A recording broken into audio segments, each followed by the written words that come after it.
Belo Horizonte tem previsão de céu parcialmente nublado com possibilidade de chuva isolada, mínima de 16,3 graus e a máxima prevista de 28 graus. A umidade relativa do ar está em torno de 50%. O corpo do Papa Francisco, que morreu ontem aos 88 anos, já está sendo velado na capela da Casa Santa Marta, no Vaticano, local onde ele viveu desde sua ascensão ao papado em março de 2013. Na noite de ontem, após uma missa na Basílica de São João Latrão, sede da Diocese de Roma, o corpo do Papa foi apresentado ao povo pela primeira vez. Vestido com paramentos vermelhos, cor luto dos papas e com terço nas mãos, símbolo da devoção do pontífice à Virgem Maria, Francisco aparece com o rosto sereno, encerrado em um caixão único de madeira, forrado com tecido cor púrpura. O cardeal Carmelengo da Sé Romana, Joseph Farrell, rezou com os funcionários do Vaticano e deu início ao velório privado que segue até a noite desta terça-feira. Amanhã, quarta-feira, às 9 horas da manhã em Roma, 4 da manhã no Brasil, o corpo do Papa deixará a Casa Santa Marta e seguirá para a Basílica de São Pedro para a despedida pública. Novamente, o cardeal Carmelengo rezará o ofício dos fiéis falecidos e dará início à visitação ao corpo do Papa. As cerimônias fúnebres de Francisco serão concluídas no próximo sábado, dia 26, às 10 horas da manhã de Roma, 5 da manhã no Brasil. Neste horário, o cardeal decano da Igreja, Giovanni Battista Re, presidirá a missa de corpo presente do Papa. Após as orações finais, o corpo seguirá para a Basílica de Santa Maria Maior, que fica cerca de 3 quilômetros do Vaticano. O restante do protocolo de despedida do pontífice será decidido nas próximas horas. Os cardeais de todo o mundo já estão a caminho de Roma, incluindo os 8 brasileiros. E você acompanha as imagens ao vivo do Vaticano, imagens do momento da Praça de São Pedro. E ontem, uma missa em homenagem ao Papa Francisco foi celebrada na Catedral Cristo Rei. A repórter Verônica Alves traz os detalhes. Em Belo Horizonte, na Catedral Cristo Rei, bairro Juliana, o arcebispo Dom Valmor Oliveira de Azevedo presidiu na noite desta segunda-feira a missa de agradecimento a Deus pelo dom do Papa Francisco na Igreja. Nós estamos no tempo da Páscoa e professamos a alegria da vida que vence a morte, do amor que vence o ódio. E nos congregarmos aqui a dizer ao Papa Francisco que nós o amamos, que ele permanecerá vivo na nossa memória e no nosso coração e que nós continuaremos o seu legado com todo o empenho, com toda a caridade, com todo o amor, para que nós possamos cumprir a missão que a Igreja tem de anunciar o reino de Deus. A celebração contou com a presença de dezenas de padres, religiosos e religiosas e representantes de diversas paróquias. Vamos ouvir o padre Geraldo Sobreira. Celebrar a missa da oitava da Páscoa, que estamos na segunda-feira pós-Páscoa. Toda a liturgia pascal, ela nos remete exatamente à vida nova, a vida plena, em Jesus Cristo, nosso Senhor. Nos 12 anos de pontificado, o Papa Francisco, fazendo o diálogo com tantas pessoas, com o mundo inteiro, podemos assim dizer, ele sempre fez questão de frisar o cuidado, o respeito com a vida, principalmente os mais pobres, os marginalizados. O Santo Padre sempre trouxe esperança, é o que nos diz Dom Valmor. Papa Francisco é um exemplo de peregrino de esperança. Ajuda-nos a compreender que é preciso ter coragem, mesmo nas dificuldades, nas labutas, que não são poucas, mas que nós devemos esperar uma esperança que tem um fundamento em Cristo Jesus ressuscitado. E os fiéis que participaram da missa em homenagem ao Papa Francisco falaram sobre o pontífice. O Papa, para mim, é um exemplo, né, de humanidade, né, de pai dos pobres, né, dos menos favorecidos. Ele é um homem simples, humilde, que conquistou o coração de todos, crianças, jovens e idosos, né? Independente de qual seja a sua religião. O Papa Francisco, para mim, é a fortaleza e a humildade. Espelho de esperança, né? Motivação para toda a humanidade.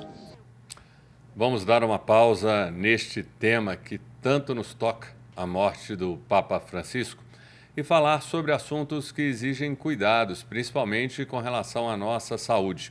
Quem traz os detalhes é o repórter Giovanni Rodrigues, falando sobre a dengue em 2025. A gente tem que fazer nossa parte. Registrou mais de 1 milhão de casos prováveis de dengue, segundo dados do Ministério da Saúde no ano de 2025. Desde o início do ano, o número de mortes por causa da doença é de 681 mil. Os maiores casos estão em estados das regiões Sudeste e Centro-Oeste. São Paulo é o estado com maior número de casos de dengue e tem também o maior coeficiente de incidência. Minas Gerais tem 47.480 casos da doença e 45 mortes confirmadas. Grupos de risco, como gestante, idosos, crianças menores de 2 anos, pessoas com doenças crônicas e imunossuprimidos, exigem atenção redobrada e devem procurar atendimento médico logo que surgirem os primeiros sinais de dengue. Nos quadros leves, os sinais mais comuns incluem febre acima de 38 graus, dores de cabeça, dores das articulações e atrás dos olhos, coceira e manchas avermelhadas na pele. Quando grave, a doença pode causar náuseas, vômitos, sangramentos, dor abdominal intensa e tontura ao se levantar. Repórter Giovanni Rodrigues. Obrigada, Giovanni, pelas informações. Agora, o repórter Nilton Lopes chega com informações sobre a vacinação contra hepatite na capital.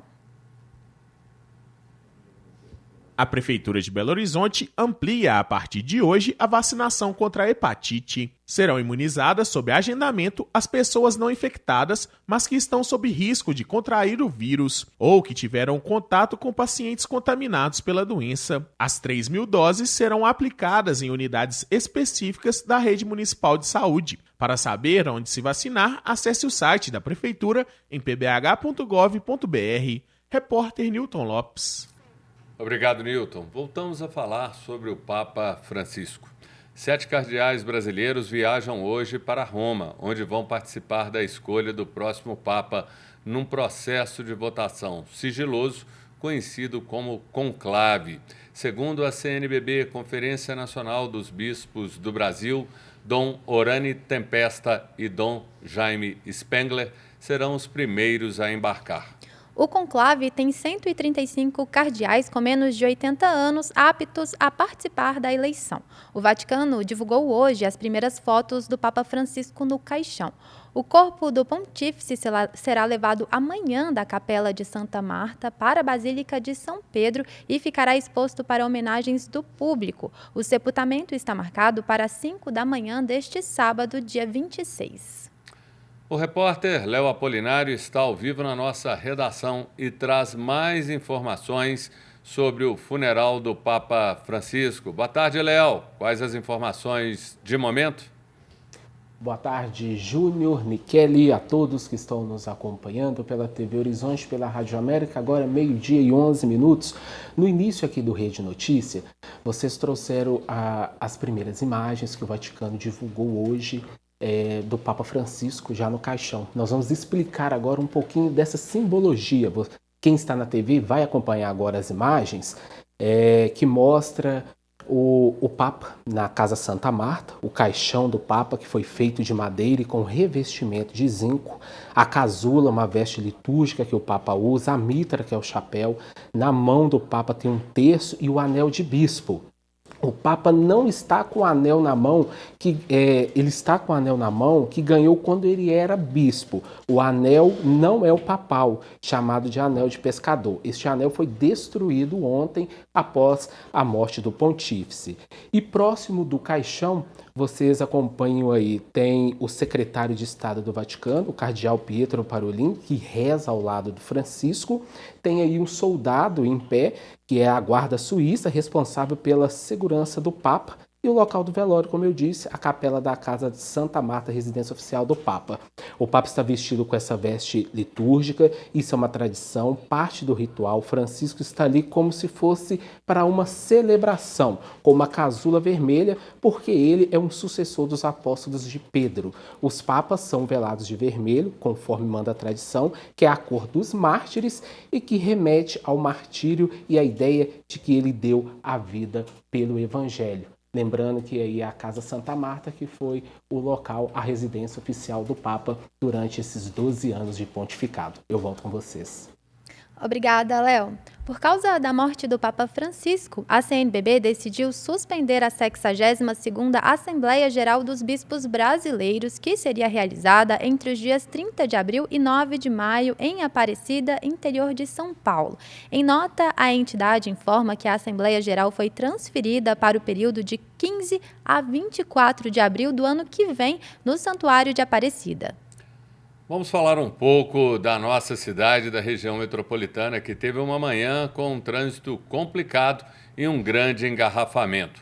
O tráfego na BR-040 ficou intenso, afetando motoristas que se deslocavam da região central de Minas em direção à Grande BH. O trecho mais crítico se estendeu por aproximadamente 12 quilômetros, onde ocorreu um acidente envolvendo um motociclista. O congestionamento ficou mais complicado nas proximidades do bairro Veneza, em Ribeirão das Neves, e o fluxo de veículos bastante carregado. A situação afetou não apenas o tráfego no local, mas também aqueles que vinham de cidades como Sete Lagoas. No momento, o trânsito flui normalmente. As chegadas dos viajantes que foram passar a Páscoa fora de Belo Horizonte mobiliza agentes da BH Trans no entorno da rodoviária. Foi fechado o acesso da Avenida do Contorno para a Rua São Paulo, aquela em frente ao Restaurante Popular, e também o acesso do Viaduto B para a Rua dos Caetés e para a Avenida do Contorno para garantir mais fluidez ao tráfego na região. E atenção, viu? Porque o metrô terá alteração nos horários de circulação a partir desta noite. O repórter Newton Lopes tem os detalhes. O metrô de Belo Horizonte vai alterar o intervalo entre as viagens para 23 minutos a partir das 8 da noite desta terça-feira, dia 22. A mudança vai até sexta-feira, dia 25, para as obras na via e na rede de alimentação elétrica dos trens. Nas estações Minas Shopping, São Gabriel e 1º de Maio, o metrô vai passar só de um lado da plataforma e será necessário que os clientes verifiquem a direção da composição antes de embarcar. É importante destacar que não haverá baldeação durante a realização das atividades. As informações sobre as mudanças são divulgadas e transmitidas pelo sistema de sonorização nas estações. Equipes de atendimento e segurança também estarão no local para orientar os passageiros. Durante o dia, o intervalo entre as viagens do transporte coletivo são de 7,5 minutos em horário de pico e 15 minutos nos outros horários. A passagem do metrô custa R$ 5,50. Repórter Newton Lopes. Obrigado, Newton. Câmara Municipal debate contratos de ônibus agora à tarde. A repórter Letícia Bessa tem os detalhes. A Câmara de Belo Horizonte realiza audiência pública nesta terça-feira, dia 22, às 3 da tarde, para discutir os atuais contratos de concessão do transporte coletivo que foi assinado em 2018. Os vereadores querem fazer um diagnóstico inicial do contrato vigente para direcionar um novo modelo de concessão para o transporte público previsto para 2028. É esperada a presença de representantes da BH Trans e também da Superintendência de Mobilidade do município. Essa é a primeira audiência pública que será realizada pela Comissão Especial de Estudo dos Contratos de Ônibus. Criado em fevereiro deste ano, o colegiado foi instituído para analisar a concessão dos serviços de transporte coletivo da capital, que deve ser licitada novamente pela Prefeitura de BH em 2028 por causa do término do período de contratos vigentes. Um dos focos de interesse da comissão é o aumento das passagens de ônibus. Repórter Letícia Bessa. Obrigada, Letícia. No próximo bloco, Atlético já está na Venezuela para o confronto de amanhã contra o Caracas. E mais informações sobre a morte do Papa Francisco, 12:16.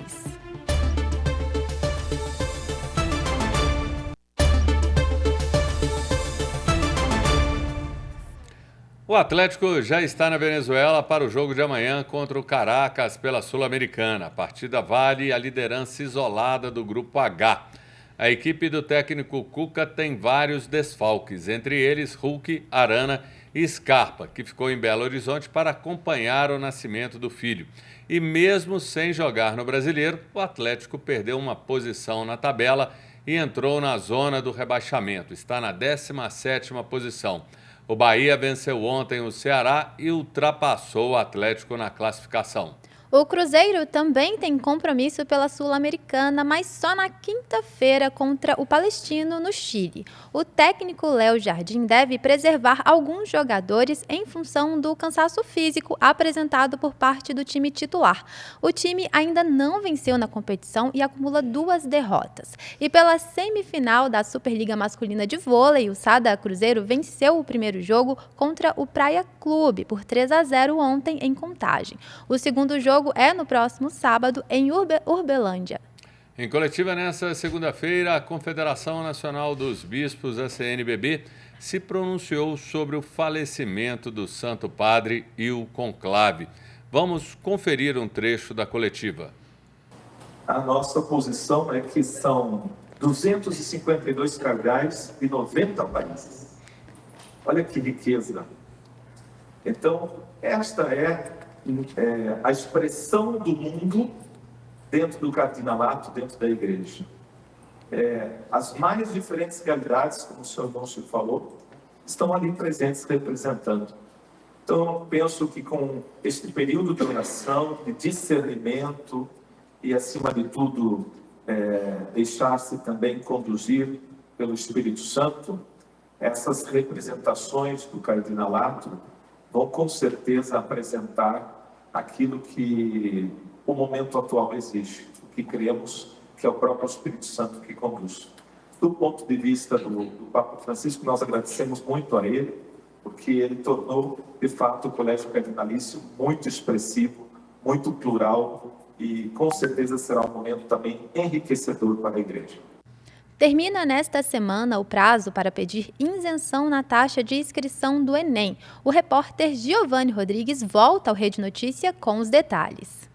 Para quem vai pedir isenção da taxa de inscrição do Enem, o Exame Nacional do Ensino Médio de 2025, precisa ficar atento, porque a solicitação do serviço vai até o próximo dia 25. A isenção da taxa de inscrição deve ser feita pela página do participante com o login do gov.br.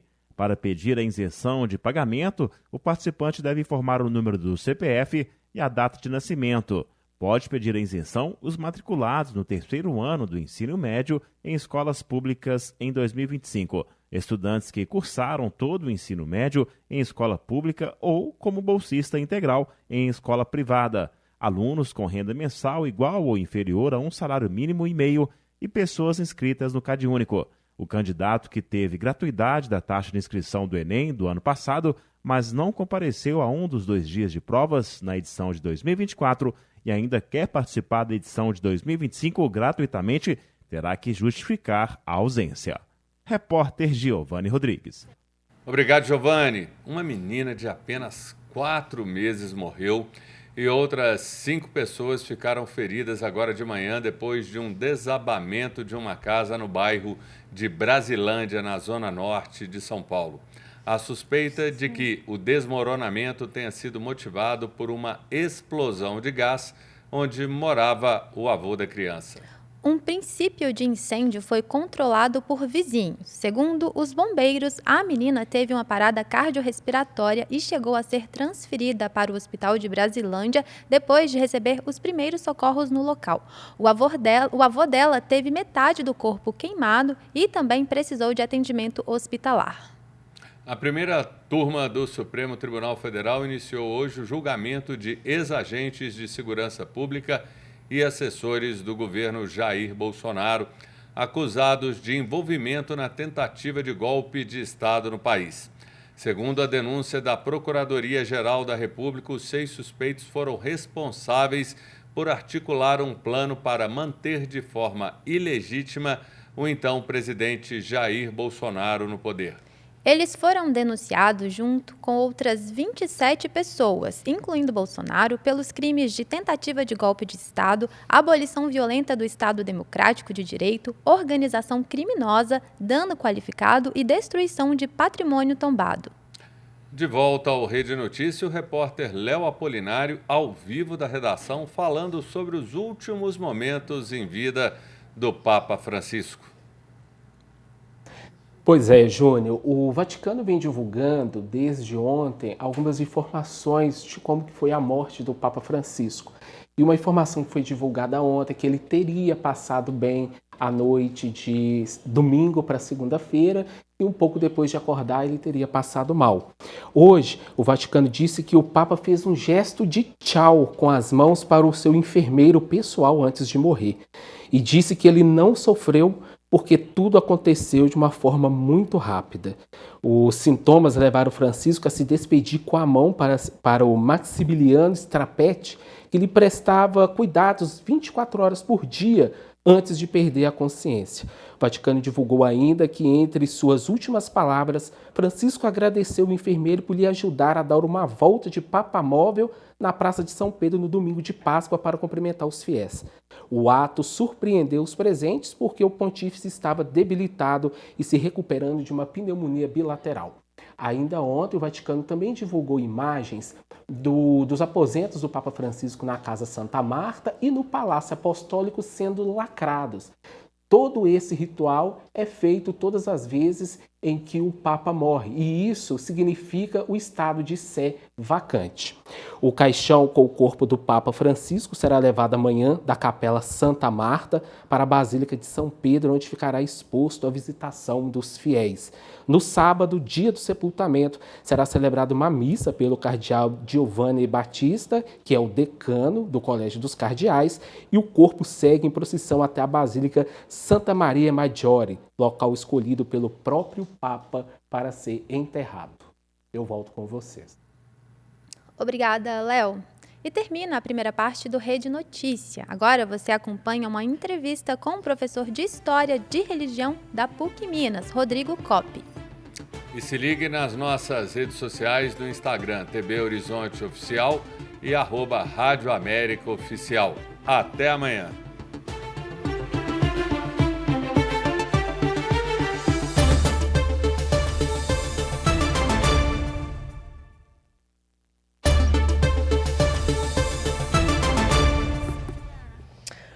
Olá, muito boa tarde para você. Este é o Rede Notícia Entrevista, momento de pensarmos e debatermos os assuntos que são destaque em Minas, no Brasil e no mundo. Tudo isso de forma séria, mais leve e descontraída. Saudamos a você que nos acompanha pelos meios de comunicação que compõem a Rede Catedral de Comunicação Católica, TV Horizonte, Canal 30, Rádios América, FM 107,1 e Cultura AM 830. Também é você que nos acompanha no canal da TV Horizonte no YouTube. Ótima semana para você.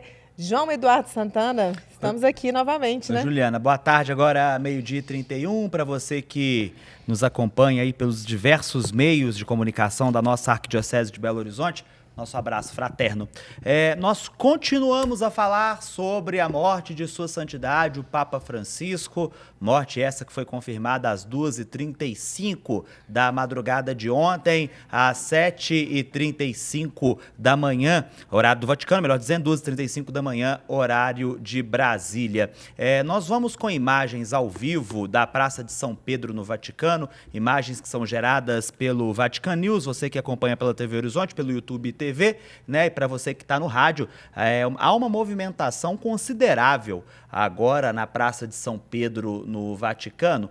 Lembrando que, por enquanto, a vida por lá continua a mesma coisa. Os féretros, né, do Papa Francisco, ou seja, os seus funerais, eles estão acontecendo de forma interna neste momento na Capela da Casa de Santa Marta, que é onde o Papa Francisco escolheu morar desde quando foi eleito pontífice em 13 de março do ano de 2013. O Papa Francisco que tinha uma conduta diferente da dos outros papas, né? Ele gostava de ficar mais próximo da administração do Vaticano, de quem morava dentro da Sé Pontifícia. Então o corpo está sendo velado por lá, pelo menos até amanhã desta quarta-feira, onde o féretro seguirá para a Basílica de São Pedro no Vaticano, com uma celebração presidida pelo decano dos cardeais, o cardeal Rê, e também pelo cardeal Camerlengo, que é o responsável hoje pela condução da Igreja Católica neste período de sede vacante, melhor dizendo. Para nos ajudar a compreender esse momento que a Igreja está passando, nessa semana a gente está trazendo nomes da Igreja Católica, tanto da Arquidiocese de Belo Horizonte como da Igreja no Brasil. Eles estão nos ajudando a compreender esse cenário e o que esperar da Igreja Católica nos próximos tempos. E é por isso que a gente saúda com muito carinho e reverência, está aqui no estúdio conosco, o padre Samuel Fidelis Donatos, ele que é pró-reitor para a comunicação do Santuário Basílica Nossa Senhora da Piedade e também diretor da Rede Catedral de Comunicação Católica. Padre Samuel, boa tarde, bem-vindo. Boa tarde, João. Boa tarde, Juliana. Boa tarde a toda a nossa audiência do Rede Notícia. E nós estamos recebendo também, via online, o historiador, chefe do Departamento de Ciências da Religião e do Programa de Pós-Graduação em Ciências da Religião da PUC Minas, especialista em História do Catolicismo Contemporâneo, professor Rodrigo Kopp. Nos escuta, professor. Boa tarde, bem-vindo. Olá, pessoal. Olá, Juliana, João, Padre Samuel Fidelis. É um prazer estar com vocês aqui hoje. Alegria nossa. Professor, vou fazer uma pergunta muito específica para o senhor. O Papa João Paulo II foi um adversário aí ferrenho do apartheid na África do Sul. Em 1985, enquanto visitava os Países Baixos, ele discursou condenando o apartheid no Tribunal Internacional de Justiça, dizendo que nenhum sistema de segregação seria aceitável. Eu queria que o senhor comentasse, por favor, essa passagem do Papa Francisco. O Papa Francisco, ele nos deixou um legado bastante importante na temática dos direitos humanos, né? A questão dos direitos humanos, ela vem já tomada pela Igreja como algo muito fundamental para os estados modernos, né, e contemporâneos, principalmente depois da Segunda Guerra Mundial. E ali os direitos da humanidade, com a Declaração da ONU em 1948, que a Igreja, então, vai tomar com muita seriedade. E aí, claro que Francisco, enquanto um Papa que vai estar na Igreja, representar a Igreja e trazer a herança da própria Igreja Católica, vai reafirmar essa questão em torno dos direitos humanos. E, claro, o tema do apartheid, o tema do racismo, todas essas questões que vão colocar barreiras entre os povos e entre as pessoas, foi tomado com bastante seriedade pelo Papa. E um momento muito delicado que nós vivemos, de radicalismos que também acabam por repetir determinados tipos de conduta que são inaceitáveis para um cristão que compreende a pessoa humana como uma pessoa que tem as suas dimensões, e essas dimensões devem ser respeitadas à medida que todos somos iguais perante a Deus. Eu quero continuar nessa linha, conversando com o professor Rodrigo e pedindo ao padre Samuel que nos ajude também a compreender, mas eu quero falar agora sobre teologia da libertação. Porque o Papa Francisco, como eu gosto de dizer, professor e também padre Samuel, ele tem o sangue caliente da América. Eu dizia isso mais cedo lá na Itatiaia, o padre Samuel também me acompanhava lá. Então quero repetir a pergunta que fiz lá, que eu acho que vai ser bom para a gente compreender o contexto. O Papa Francisco tem o sangue caliente da América, ele lidou muito de perto com a teologia da libertação, né? E o Papa João Paulo II, ele condenou a teologia da libertação dentro do pontificado dele. Bento não teve uma postura tão eloquente visto a teologia da libertação, mas ele era um papa muito teológico, né? Tanto que é visto por muitos o maior teólogo da nossa história, pelo menos da história contemporânea. Já Francisco, ele tinha muito isso enraigado, apesar dele, alguns momentos, ele se mostrar conservador para algumas coisas e, entre aspas, progressista para outros. Queria trazer vocês, tanto o professor quanto o padre, para essa conversa agora. O próximo papa, o próximo Papa. Qual seria a linha ideal? A linha ideal para a gente tentar consertar um pouco dos problemas que a igreja tem hoje. Um Papa mais progressista, um Papa mais conservador ou um Papa que não vai ser murista, não vai ficar em cima do muro, mas vai conseguir ter um diálogo tanto com o progressismo da igreja como os grupos mais conservadores que parece que surgiram muito mais forte nos últimos 10 anos na Igreja Católica. O que é o futuro? O que o futuro nos espera? Padre Samuel e professor Rodrigo. Então, João Eduardo, a maneira como você coloca a questão, introduzindo vários elementos, ela mostra o quanto o assunto é complexo. Eu situaria, o Papa João Paulo II condena a teologia da libertação na sua perspectiva da base marxista. Então, o que está condenado na teologia da libertação é uma base marxista, a perspectiva de um materialismo histórico, para quem nos acompanha, que é uma compreensão de que na própria estrutura das coisas, algo que a sustenta, prescindindo de qualquer questão espiritual, isso é problemático para a fé, e também a ideia da luta de classes, de modo que se compreendesse mais as relações humanas a partir de dinâmicas de poder e não aquelas que são próprias, inspiradas pelo Evangelho, pelos valores que nos unem enquanto família humana. Mas há textos do Papa João Paulo II, da década de 80, dizendo vida à teologia da libertação, porque o Evangelho, na sua estrutura, tanto no Antigo Testamento quanto no Novo Testamento, são a teologia da libertação. Não se pode pensar a libertação do povo do Egito desvencilhada dessa dimensão também de um grito contra a opressão e que se manifesta também na pessoa de Jesus Cristo, com a sua sensibilidade com os mais pobres e que evidentemente nos provoca na grande libertação, que é a libertação do pecado, que incide nas estruturas. O que nós poderíamos situar, evidentemente, a diferença de perspectivas teológicas entre os três papas, colocando uma diferenciação, que é importante até para quem nos acompanha, muito en passant, porque é uma questão muito ampla. Nós vemos em João Paulo II alguém que estava atrás da cortina de ferro, alguém que sofre as dores de uma Polônia nazista e que depois vai para as garras do comunismo. Ao mesmo tempo, o Papa Bento XVI, enquanto jovem Joseph Ratzinger, vive também as consequências do nazismo, experimenta o que significa um regime totalitário.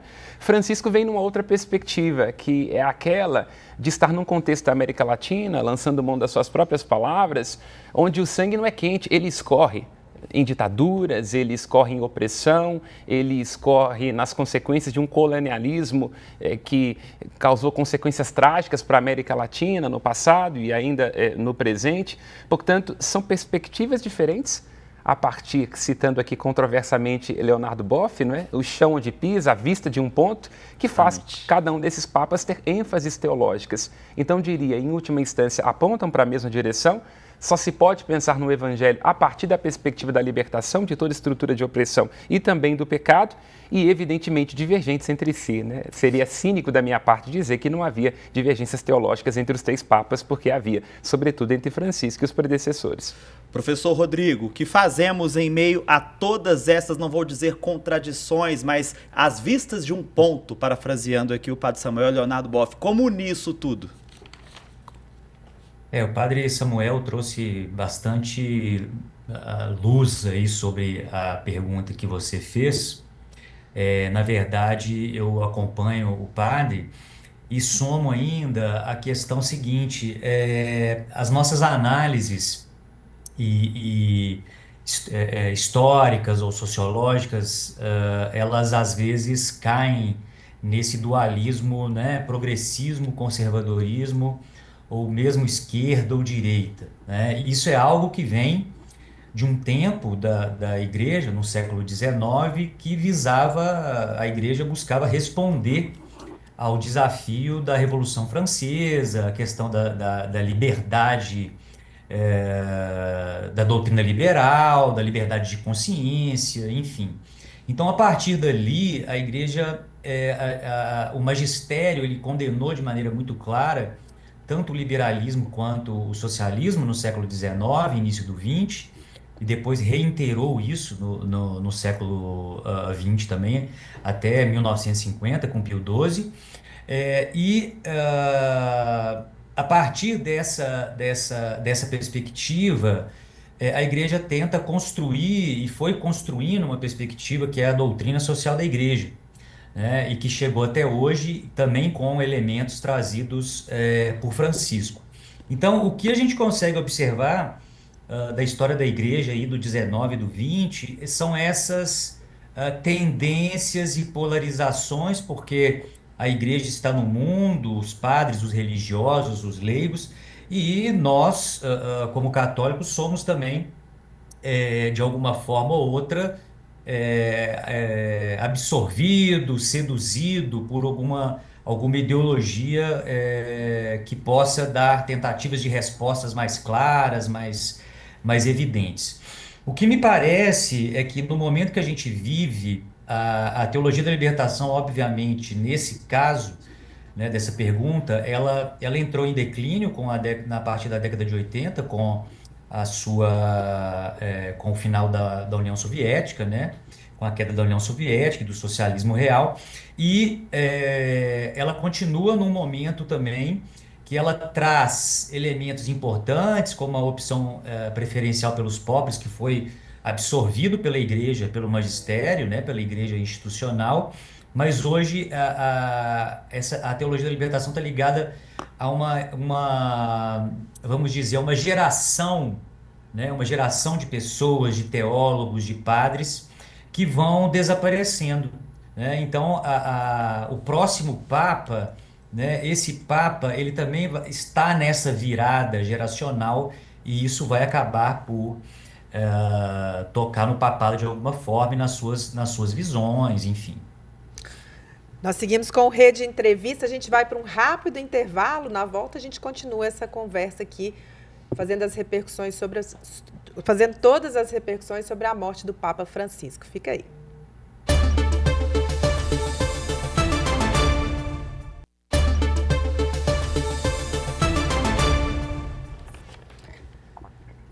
Voltamos com o nosso Rede Notícia Entrevista, fazendo todas as repercussões sobre a morte do Papa Francisco, recebendo aqui no estúdio o pró-reitor do Santuário Basílica Nossa Senhora da Piedade, Padre Samuel Fidelis, e de forma remota o professor especialista em História do Catolicismo Contemporâneo, Rodrigo Coupe. Padre Samuel, queria aproveitar a presença do senhor e fazer uma pergunta, né? A gente pode considerar o Papa Francisco um padre progressista?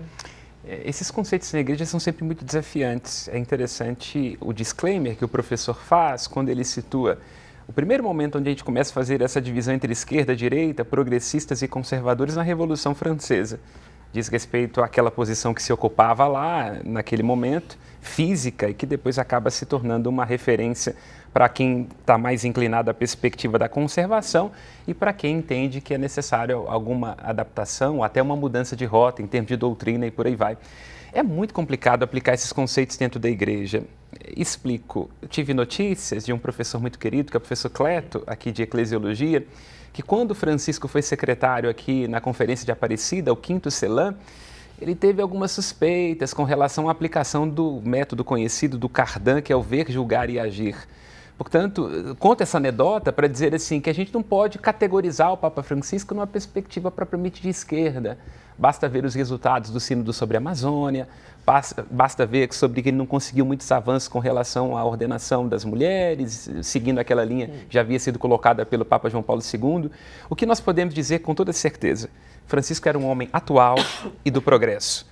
Atual no sentido de que o seu magistério, a sua sensibilidade com aqueles que mais precisam, a sua autenticidade atualiza a presença de Jesus Cristo e nos dá consciência de que o papado não é alguma coisa do passado, mas diz respeito a uma vocação profética, antes de tudo. E progresso, porque a igreja deve progredir na sua doutrina. Quem disser que não, então voltemos a rezar em aramaico ou em hebraico, que era a língua que Jesus falava. Então, evidentemente, quando nós olhamos a história da igreja, tudo o que ela foi assimilando ao longo do tempo, nós vemos aquilo que está lá no capítulo 8 da Dei Verbum. A igreja deve progredir na sua doutrina. Portanto, eu não diria que Francisco era um ista, mas certamente um homem atual e do progresso. Agora, 10:01, 12h50, professor Rodrigo, chamando o senhor novamente para a nossa conversa para falar de revolução, porque eu me recordo que em 2013, quando eu fui fazer uma análise sobre a eleição de Francisco e desse nome, a gente se recorda inclusive da fala do Dom Cláudio Umes, né? Não se esqueça dos pobres. e Francisco, Jorge Mário Bergoglio, escolhe esse nome Francisco, que quando a gente acaba fazendo uma comparação com a história do santo de Assis e com a história do Papa Bergoglio, a gente vê que é revolução batendo com revolução. Francisco foi um papa de fato revolucionário. Como é que os cientistas da religião aí, os estudiosos da Igreja Católica podem aí caracterizar esses 13 anos de pontificado de Francisco? Foi uma revolução mesmo? Então, aí é um outro conceito do mundo político, do mundo astronômico, que depois vai para o mundo político, que também vem para... é complicado. Né? Por quê? Porque revolução significa ruptura. E ao estudar eventos históricos e chamá-los, por exemplo, como a Revolução Francesa, os historiadores também nós observamos que existem elementos de continuidade na história, né? E nas instituições e nos momentos que passam por grandes revoluções. Então, eu tenho uma posição muito clara nesse sentido, e quando eu escuto revolução, ou virada, ou giro, essas palavras, para mim, elas estão muito mais no âmbito de uma perspectiva ideológica do que de uma perspectiva analítica sobre uma instituição tão complexa que é a Igreja Católica. Então, a meu ver, o pontificado de Francisco, ele poderia chamar de uma continuidade transformadora, né? Porque todo papado ele traz a dimensão do tempo no qual ele está, né?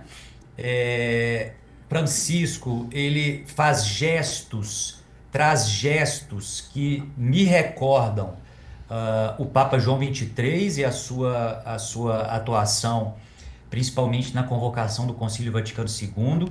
Então, ele é um Papa o Papa Francisco, um Papa que retoma uma tradição, que é uma tradição que vem do Concílio Vaticano II, que é uma tradição muito numa perspectiva pastoral, do diálogo, de gestos, né, marcado por uma forma de retórica, de linguagem, de comunicação que convida não só os católicos, mas todas as pessoas de todas as religiões, ou sem religiões, ou ateus, para lidar com os desafios que o mundo nos coloca hoje, né? Então, ele está muito ligado a essa tradição do Concílio Vaticano II.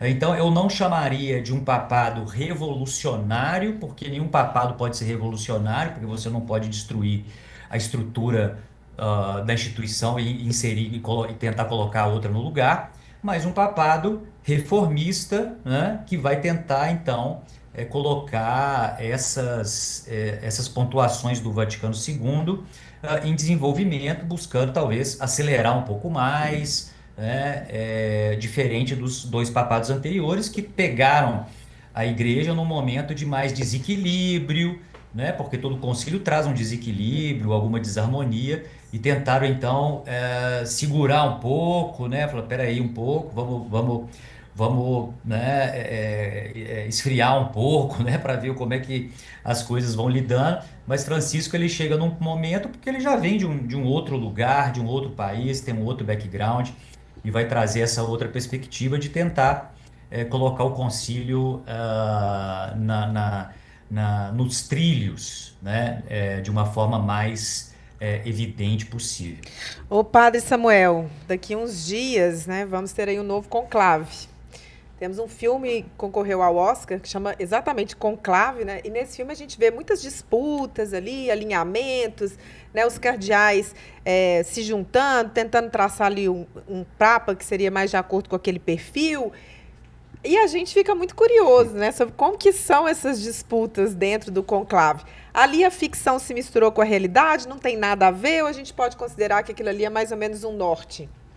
Eu diria duas coisas. A primeira, há uma licença poética, evidentemente, pela própria maneira como se constrói, pelas cenas, não é exatamente como acontece. A segunda, devo pensar no que responder, porque senão tem problemas com o CEO da empresa. A terceira, é claro, quando nós estamos num contexto humano, há interesses particulares, há perspectivas. Eu diria que não com aquele cinismo, com aquela perversidade que soa no imaginário das pessoas. Queremos crer que homens que dedicaram a sua vida ao serviço, à pastoral, que querem o bem da igreja, não estão ali apenas guiados por interesses particulares, não criam facções e coisas do tipo. Mas é claro, evidentemente, que nós temos linhas teológicas, perspectivas, determinados grupos. Não vamos ser inocentes a ponto de pensar temos 17 cardeais na Itália. Isso tem um peso para estes 2/3. Ao mesmo tempo, o segundo grupo de eleitores está lá nos Estados Unidos, são 10. Estados Unidos de Trump, uma linha mais conservadora, um país que não tem maioria católica, isso também tem outro peso, ou no caso do Brasil, com 8 eleitores. Então, evidentemente, a origem, as perspectivas, a teologia, este lugar de onde vêm os cardeais acabam influenciando. E até me arriscaria a dizer, deixando um gostinho de quero mais, para que as pessoas possam ir acompanhando a nossa programação, que pode ser que a gente tenha uma grande guinada. A gente pode estar esperando uma continuidade com relação ao Papa Francisco, mas pode ser que a igreja queira alguma coisa um pouco diferente. Ou o fato de que Francisco elege cardeais de vários lugares do mundo pode significar estarem mais alinhados a uma perspectiva conservadora. Porque os cardeais que vão se encontrar agora, convocados pelo cardeal Ré, eles não se conhecem, eles não têm ideias em comum, então quando você acaba diluindo nessas figuras ao longo do mundo, a tendência é que aposte naquilo que tem mais chance de dar certo. Então pode ser que o fato de que Francisco tenha elegido cardeais de vários pontos do mundo contribua para que o sucessor não tenha nada a ver com ele. Mas é claro, vocês vão acompanhar a nossa programação, que nós vamos falar mais sobre isso. Muito bem, nosso agradecimento então ao professor Rodrigo Coppe, da PUC Minas, especialista em ciências da religião. Professor, muito obrigado pela presença. Nós já contamos com você durante toda essa cobertura aí da morte e também do novo conclave. Eu que agradeço a oportunidade, deixo um abraço aos telespectadores, Fidelis, e a vocês aí da mesa. Muito obrigado, professor. Padre Samuel, obrigado pela presença, seja sempre bem-vindo e obrigado por confiar no nosso trabalho. Eu que agradeço, estamos aí muito felizes com esse nosso momento e seguimos juntos aí cobrindo esse momento tão importante na história da igreja. Alegria nossa. Obrigado também a você que nos acompanha aqui no Rede Entrevista, para você que segue aqui na TV Horizonte, fique agora com o Bola na Rede com o Júnior Brasil, você ouvinte da Rádio América, acompanhe o programa Vatican News. Siga também as nossas redes sociais, lá no @TV Horizonte Oficial e @Rádio América Oficial, sem acento, no Instagram. João, até amanhã. Até amanhã, Juliana. Deus nos guarde nessa terça-feira.